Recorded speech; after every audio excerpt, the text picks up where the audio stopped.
Nous avons fait donc un retour d'expérience suite à cette saison de feux de forêt qui a été assez agitée, qui a permis de voir nos limites en termes opérationnels. Et l'ensemble des départements se sont accordés à dire que nous avons eu souvent des sapeurs-pompiers qui étaient disponibles dans nos casernes, mais par manque de véhicules qui n'avaient pas été renouvelés dans notre flotte de matériel, étaient en caserne sans engin pour partir en intervention. Donc ça a été un premier constat. Le deuxième constat qui saute aux yeux, c'est nos engins feux de forêt, nos camions-citernes de type moyen sont beaucoup trop gros et ont des difficultés à passer dans des endroits accessibles, difficilement accessibles, ou du moins proches des habitations.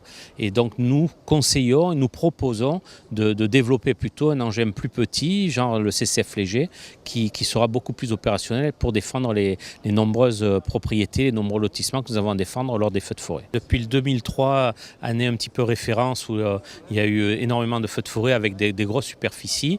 La saison a toujours été plus ou moins, je dis bien plus ou moins parce que certains départements ont souffert d'une grosse sécheresse, mais la saison a toujours été plus ou moins calme et donc les SDIS ont peut-être focalisé sur des engins spécifiques ou du moins par manque de budget n'ont pas donné la priorité au renouvellement du parc matériel pour les engins feux de forêt. Et cette année, nous avons pu constater que le déficit était réel, quoi. Il faut toujours avoir un coup d'avance. Si nous avons un coup de retard, le feu va nous manger et c'est avoir un coup d'avance qui est vraiment l'objectif des sapeurs-pompiers de France.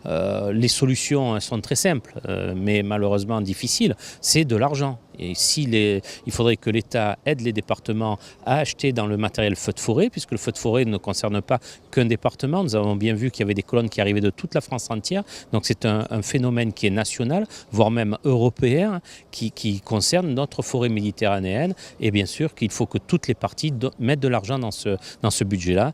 Est-ce que les touristes reviendront sur la Côte d'Azur, ou du moins sur le sud de la France, si tout est brûlé? Posons-nous les bonnes questions.